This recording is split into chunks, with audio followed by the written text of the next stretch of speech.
नमस्कार दोस्तों, मैं हूं दीपक चौरसिया और आज सबको जय श्री महाकाल। आज बाबा महाकाल के दरबार में हाजिरी लगाने आया था, उज्जैन आया हूं, इसीलिए आपको दिखाई दे रहा है। आज मैं महाकाल के रंग से पूरी तरह से रंगा हुआ हूं। इसी तरह मुझे आप थोड़े अलग गेटअप में देख रहे होंगे, लेकिन आप सबको पर महाकाल की, बाबा महाकाल की कृपा बनी रहे, आप सब स्वस्थ रहें, आप सब सानंद रहें। मैंने आज भगवान से यही प्रार्थना की है। आज किस बारे में बात करेंगे? आज बात करेंगे उस टॉपिक के बारे में जो देश और दुनिया में चर्चा का विषय बना हुआ है। काफ़ी हाँ और काफ़ी ना के बाद, काफ़ी सारी अटकलों के बाद कि वक्फ बिल का क्या होगा, आज मैं आपको डेफिनेट तौर पर बताने जा रहा हूँ कि वक्फ संशोधन विधेयक, वक्फ संशोधन बिल अब लोकसभा और राज्यसभा दोनों से पास हो जाएगा, क्योंकि इसको लेकर सरकार ने अपनी तैयारी पूरी कर ली है। बार बार संशय उठाए जा रहे थे ना, दो लोगों की तरफ बार बार नज़र की जा रही थी। वो दो लोग कौन थे? एक थे नीतीश कुमार और एक थे चंद्रबाबू नायडू। नीतीश कुमार के कितने सांसद हैं? उनके पास 12 सांसद है। चंद्रबाबू नायडू को कितने सांसद है? 16 सांसद है। सब ये मानते हैं कि उन्हीं की बैसाखियों पर नरेंद्र मोदी की एनडीए सरकार टिकी हुई है, और चंद्रबाबू नायडू भी और नीतीश कुमार की पार्टी भी दोनों शायद मुसलमानों को नाराज न करें, इसीलिए वक्फ बिल की खिलाफत कर सकते हैं, क्योंकि मुसलमानों का एक बड़ा सेक्शन इसका विरोध कर रहा है। इसके विरोध में कई सारे क्यूआर कोड, इनफैक्ट करोड़ों की संख्या में क्यूआर कोड जो वक्फ को लेकर ज्वाइंट पार्लियामेंट्री कमेटी बनी थी उसके सामने आए थे। बीजेपी के सांसद निशिकांत दुबे ने तो ये भी आरोप लगा दिए थे कि कहीं इन क्यूआर कोड्स को भेजने के पीछे किसी तरह की साजिश तो नहीं। लेकिन अब काफ़ी गहमा गहमी हो चुकी है। जेपीसी ने अपनी रिपोर्ट पेश की। जेपीसी की रिपोर्ट पेश हो जाने के बाद जो है इस बिल को नए स्वरूप में कैबिनेट की मंजूरी भी मिल गई। अब ये लगभग साफ हो चुका है कि बिल कल लोकसभा के अंदर पेश किया जाएगा, लोकसभा के अंदर ये पास होगा, क्योंकि जो दो प्रमुख अड़चने थी, दो नहीं बल्कि मैं तीन कह देता हूँ, तीसरी आप रामविलास पासवान के बेटे चिराग पासवान की पार्टी लोक जनशक्ति भी मान लीजिए, उनके 5 सांसद हैं। तो टोटल कितने हो जाते हैं? 12 और 16 18, 12 और 16 28, 28 और 5 33 सांसद। तो ये 33 सांसद महत्वपूर्ण होते, और इन 33 सांसदों से क्या इस बिल को रोका जा सकता है? लेकिन अब मुझे इसकी संभावना न के बराबर लगती है, क्योंकि जदयू के जिन सांसदों ने और टीडीपी के जिन सांसदों ने इस वक्फ अमेंडमेंट पे जॉइंट पार्लियामेंट्री कमेटी की बैठक के अंदर और बैठक के बाहर जिस तरह के सुझाव दिए थे, उन सुझाव को पूर्णतः सरकार ने मान लिया है। और अब जेडीयू और साथ ही साथ टीडीपी दोनों पार्टियां जो है वक्फ बिल का समर्थन करेंगी। इसके पीछे एक कैच क्या है वो भी मैं आपको बताऊंगा, लेकिन मैं आपको ये भी बता दूं, और जब जेडीयू और टीडीपी दोनों समर्थन कर लेंगे तो फिर चिराग पासवान कहाँ पीछे रहने वाले हैं? भूलिए मत, इन तीनों पॉलिटिकल पार्टी के मंत्री केंद्रीय कैबिनेट के अंदर हैं। टीडीपी के भी केंद्रीय कैबिनेट के अंदर हैं, इसके अलावा जेडीयू के भी केंद्रीय कैबिनेट के अंदर है, और इसके अलावा लोक जनशक्ति पार्टी के भी केंद्रीय कैबिनेट में चिराग पासवान केंद्रीय मंत्री हैं। अब होता क्या है, कैबिनेट जो है वो सामूहिक उत्तरदायित्व के आधार पर काम करती है। तो आपके और मेरे जैसे लोग जो है, जो पॉलिटिकल ऑब्जर्वेशन बहुत सूक्ष्मता से करते हैं, उनका वो लोग ये कह सकते हैं कि कैबिनेट चूंकि जॉइंट रिस्पॉन्सिबिलिटी के आधार पर काम करती है, ऐसे में जो तीन मंत्री जो जेडीयू कोटे के मंत्री हैं, जो टीडीपी के मंत्री हैं, और जो रामविलास पासवान के बेटे चिराग पासवान की पार्टी के मंत्री हैं, वो तीनों तो कैबिनेट के सदस्य हैं। खुद चिराग पासवान कैबिनेट के सदस्य हैं। जेडीयू से लल्लन सिंह है। उसके अलावा मेरे बहुत पुराने मित्र येरन नायडू के बेटे जो है वो टीडीपी से केंद्र के अंदर मंत्री हैं। तो ऐसे में जब सामूहिक उत्तरदायित्व के आधार पर कैबिनेट काम करती है और कैबिनेट ने इस बिल को अप्रूव करके सदन के अंदर पेश होने के लिए भेज दिया है, तो ये पॉलिटिकल पार्टी इससे वापस कैसे पलट सकती है? दरअसल सभी पॉलिटिकल पार्टी अपनी अपनी पोस्चरिंग कर रही है। दोनों पार्टी के नेताओं, इनफैक्ट तीनों पार्टियों के नेताओं ने कहा था कि हम सदन के अंदर जब इस बिल पर चर्चा होगी तब हम बताएंगे हमारा रुख क्या है। इस बिल को जब पेश किया गया था 4 अगस्त को जब इस बिल को पेश किया गया था 2024 में, तब जो है तमाम पॉलिटिकल पार्टीज में इंक्लूडिंग जेडीयू, टीडीपी और चिराग पासवान की पार्टी, सभी ने इस बिल को सपोर्ट किया था और ये कहा था कि हम वक्फ कानून के अंदर व्यापक सुधारों के लिए इस बिल को लाना चाहते हैं। दलदन सिंह ने तो यहाँ तक कहा कि नीतीश कुमार किसी के मोहताज नहीं है। उन्होंने न केवल अल्पसंख्यक यानी मुसलमानों के लिए काम किया है, बल्कि आगे भी करते रहेंगे और उनकी बेहतरी के लिए जो है जो कुछ होगा वो करते रहेंगे। आगे मैं आपको समझाऊंगा कि अंकगणित लोकसभा और राज्यसभा का क्या कहता है। एक एक पार्टी के बारे में मैं आपको बताऊंगा कि कैसे लोकसभा के अंदर बहुमत जुटाया या गंवाया जाता है, क्योंकि गंवाते हुए मैंने कई मौके पर देखा। एक वोट से अटल बिहारी वाजपेयी को सरकार को हारते हुए दिखा। अगर शायद उस वक्त सरकार थोड़ी तैयारी करके रखती तो अटल बिहारी वाजपेयी की सरकार चल जाती, लेकिन मैंने कहा कि वो गंवाया वाला पार्ट था और कमाया कैसे जाता है वो भी मैं आपको समझाऊंगा। सरकार ने इसके लिए प्लान बी का भी इंतजाम करके रखा था कि अगर जेडीयू और टीडीपी किसी कारण से वोट नहीं देते हैं, हालांकि ऐसा संभव नहीं था, अगर जेडीयू और टीडीपी ऐसा करते तो फिर उन्हें मंत्रिपरिषद से बाहर होना होता और अनावश्यक की राजनीतिक अस्थिरता देश के अंदर आ जाती। चंद्रबाबू नायडू और नीतीश कुमार इतने नौसिखिए नेता नहीं है जो इस तरह का नी जर्क रिएक्शन हाल फिलहाल के माहौल में करें। आगे मैं आपको बताऊंगा कि वक्फ को लेकर जो चिंताएं बताई जा रही है उसके बारे में मुस्लिम समाज क्या सोचता है और उनका जो कॉन्सेप्ट है वो कितना गलत है, ये आगे मैं आपको बताऊंगा। अब वक्फ कानून है क्या?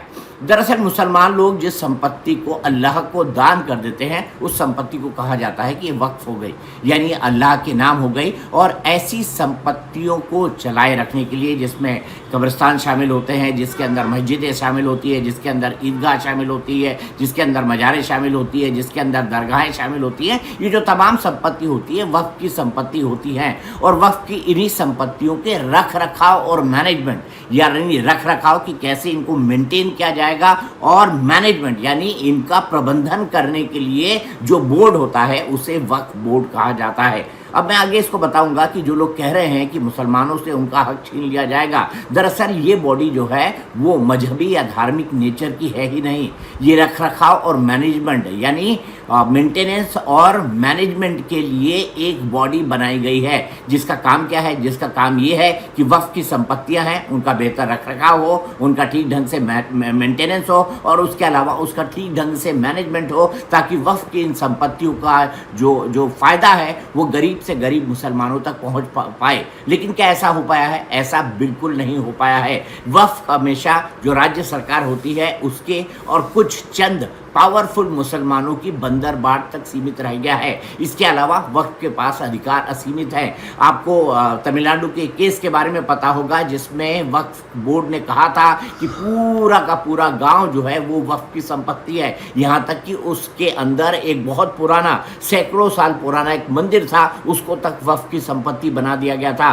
तो हाल ही के दिनों में और ख़ासतौर पर 2013 में जो असीमित अधिकार यूपीए 2 सरकार ने वक्फ को दिए, उसके बाद वो जिस जमीन पर हाथ रख देता था वो जमीन उसकी हो जाती थी। हाल ही के दिनों में हमने बड़े मूर्खतापूर्ण बयान देखे और बड़े बड़े नेताओं के बयान देखे, जैसे संसद भी हमारी संपत्ति है, यहाँ तक कहा गया ईडन गार्डन भी हमारी संपत्ति है, यहाँ तक कहा गया कि जिस भूमि पर महाकुंभ हो रहा है वो भी वक्फ की प्रॉपर्टी है। तो ये किसी भी प्रॉपर्टी को अपना बताने से हिचकते नहीं थे और अगर वक्फ इस संपत्ति को अपनी प्रॉपर्टी डिक्लेयर कर देता था उसके बाद जो है उसके वेरिफिकेशन का किसी भी तरह का कोई प्रोसेस नहीं था। क्योंकि वेरिफिकेशन का प्रोसेस नहीं था, आप कोर्ट्स के अंदर जा नहीं सकते थे, खासतौर पर लोअर कोर्ट में तो आपको वक्फ ट्रिब्यूनल में जाना पड़ता था। और वक्फ ट्रिब्यूनल में भी कौन लोग होते थे? वही जो वक्फ से जुड़े हुए लोग होते थे, यानी वही लोग जो आरोपी हैं आपकी संपत्ति को गलत तरीके से हथियाने के, और इसमें और उनसे ही जुड़े लोग जो है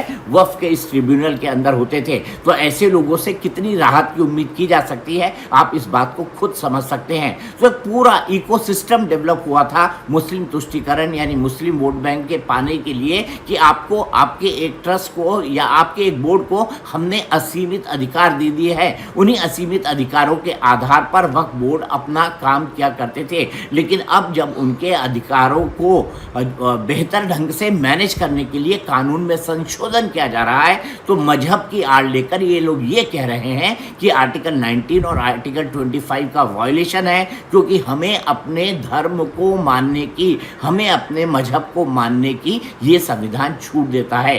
लेकिन किसी दूसरी की संपत्ति को अपने नाम करने की छूट नहीं देता। वेरिफिकेशन ना हो संपत्ति का, इस तरह का एक आपको ब्लैंकेट जो है पावर दे दिया जाए, ये भी जो है संविधान परमिट नहीं करता। इसीलिए अब जो भी संपत्ति वक्फ होगी, न केवल उसका वेरिफिकेशन होगा, वेरिफिकेशन होने के साथ साथ जो है उसको लोअर कोर्ट में जो व्यक्ति होगा, जो ये कहेगा कि मेरी संपत्ति मैंने वक्फ नहीं की है, वक्फ बोर्ड ने अपने आप जबरन इस पर कब्जा कर लिया है, यह संपत्ति हमारे नाम कर ली है, तो ऐसे व्यक्ति को कोर्ट में जाने का अधिकार होगा। जो तीसरा इसमें महत्वपूर्ण पॉइंट है वो क्या है? जो तीसरा महत्वपूर्ण पॉइंट है वो ये है कि ये जो बोर्ड है ये धार्मिक नेचर का है ही नहीं, ये प्रबंधन और रख रखाव का बोर्ड है। तो जो लोग ये कह रहे हैं कि इससे हमारी धार्मिक आज़ादी छीनी जा रही है क्योंकि इसमें नॉन मुस्लिम मेंबर्स रहेंगे, तो ये बोर्ड दरअसल मैनेजमेंट और रखरखाव का बोर्ड है।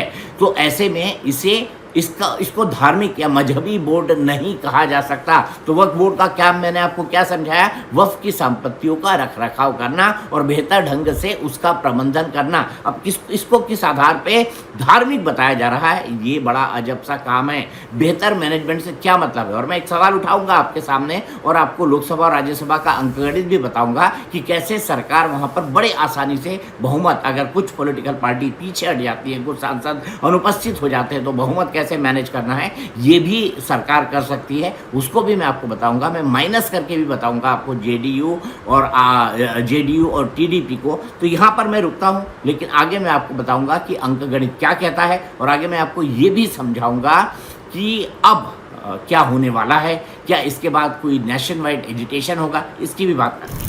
और अगर वक्फ बिल जो मुझे लग रहा है पास हो जाएगा, मुझे किसी तरह की दिक्कत दिखती नहीं है, इसे जो है 2 तारीख को लोकसभा से पास करना है, 3 तारीख को राज्यसभा से पास करना है, उसके बाद राष्ट्रपति के जो है नोटिफिकेशन के बाद ये एक कानून का रूप ले लेगा और मेरे ख्याल से इसमें आमूलचूल परिवर्तन आएगा। जो मुद्दा मैंने उठाया था, वक्फ बोर्ड ने मदरसों के अलावा आज तक कोई बड़ा इंजीनियरिंग कॉलेज क्यों नहीं बनाया, आज तक कोई बड़ा मेडिकल कॉलेज क्यों नहीं बनाया? बड़ी पढ़ाई के लिए, जैसे प्रधानमंत्री मोदी ने कहा था कि एक हाथ में कुरान हो, एक हाथ में कंप्यूटर हो, तो मुसलमान छात्रों को कंप्यूटर देने का काम इन बोर्ड ने क्यों नहीं किया? ये भी अपने आप में समझ से बाहर है। दुनिया के साथ वक्फ बोर्ड ने चलना सीखा ही नहीं और आने वाले समय में आपने कई सारे भारत के भी धार्मिक इंस्टीट्यूशंस देखे होंगे, लेकिन उनके बड़े बड़े हॉस्पिटल्स हैं, क्या वक्फ बोर्ड ने कोई हॉस्पिटल बनाया? नहीं। उनके बड़े बड़े एजुकेशन इंस्टीट्यूशंस हैं, क्या वक्फ बोर्ड ने ऐसा कुछ बनाया? नहीं। उनके बड़े बड़े स्कूल्स हैं, क्या वक्फ बोर्ड ने ऐसा किया? नहीं। वो हजारों लाखों लोगों को हर दिन खाना खिलाते हैं, क्या वक्फ बोर्ड ने ऐसा कुछ किया? नहीं। तो ये तमाम चीज़ें हैं। और अब मैं आपको नंबर गेम बता देता हूँ। मुझे नहीं लगता कि लोकसभा और राज्यसभा में सरकार को किसी भी तरह की दिक्कत होने वाली है, क्योंकि राज्यसभा और लोकसभा दोनों में सरकार के पास स्पष्ट बहुमत है। राज्यसभा में थोड़ी कमी पेशी पड़ती है, लेकिन फ्लोर आसानी से मैनेज हो जाता है। तो अभी तक लोकसभा में अगर देखा जाए तो एनडीए के सांसदों की संख्या 294 है।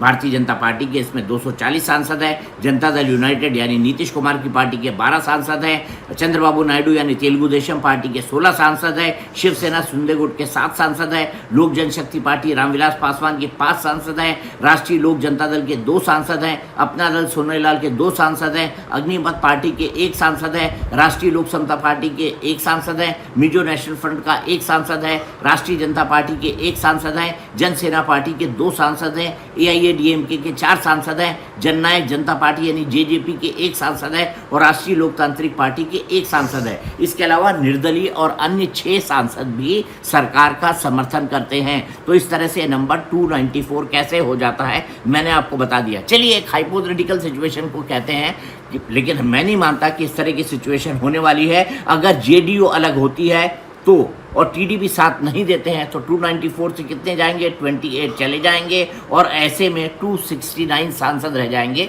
जो कि बहुमत से 3 कम होते हैं। इसको जुगाड़ लेना सरकार के लिए क्या मुश्किल होगा? बिल्कुल भी मुश्किल नहीं होगा। अगर लोक जनशक्ति पार्टी भी बाहर हो जाती है, और इसमें मैंने वो सांसद इंक्लूड नहीं किए हैं 6 निर्दलीय और अन्य। और लोकसभा में बहुमत का निर्धारण किस आधार पर होता है? लोकसभा में बहुमत का निर्धारण इस आधार पर होता है कि उस वक्त सदन के अंदर कितने सांसद थे। तो ऐसे में कुछ सांसद अगर अनुपस्थित रह जाते हैं तो उससे भी सरकार को फायदा होता है। अगर वॉकआउट भी कर जाते हैं तो उससे भी सरकार को फायदा होता है। अगर एलजेपी भी बाहर हो जाती है तो 269 से 5 और कम हो जाते हैं और 264 सांसद ही रह जाते हैं। तो जो 264 सांसद थे इसको 272 तक ले जाना मुझे नहीं लगता कोई बड़ा मुश्किल काम होने वाला है। इससे पहले संसद के अंदर 2019 में तो आपको राज होगा, राज्यसभा में सबसे पहले 370 को पेश किया गया और पहले राज्यसभा के अंदर उसको पास कराया गया। तो समय समय पर अपनी पार्लियामेंट्री एक्टिविटीज से भी मोदी सरकार लोगों को चौंकाती है।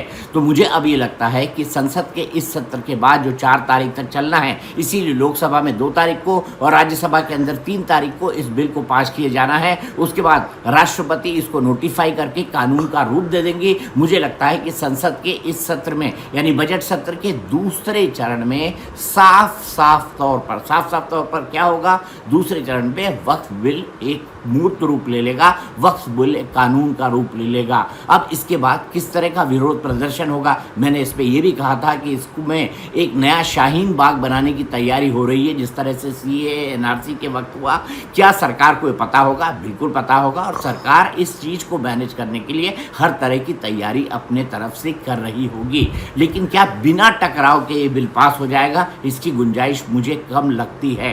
तो ऐसे में वक्फ बिल को सियासत गर्म रहने वाली है और वक्फ बिल पे आने वाले समय में लंबी और बड़ी चर्चा देश भर के अंदर होने वाली है। एक बड़ा तबका है जो वक्फ बिल के कानून के बदलाव को एक्सेप्ट करने के लिए यानी इम्प्रेस करने के लिए बिल्कुल तैयार बैठा है। दूसरी तरफ एक ऐसा तबका है जो शाहीन बाग की तरह आंदोलन की धमकी दे रहा है। आज की मेरी इस पेशकश में इतना ही, लेकिन मैं आपको ये कह दूं कि आप मेरे YouTube चैनल और सोशल मीडिया के जो बाकी चैनल है उन्हें लाइक करें, सब्सक्राइब करें, उसमें बेहतर ढंग से जो है अपने सुझाव दें, मुझे बताएं कि आप किन किन विषयों पर सुनना चाहते हैं। मैं उन विषयों पर वीडियो बनाकर आपके सामने पेश करूंगा। आज के लिए इतना ही, शुभ रात्रि।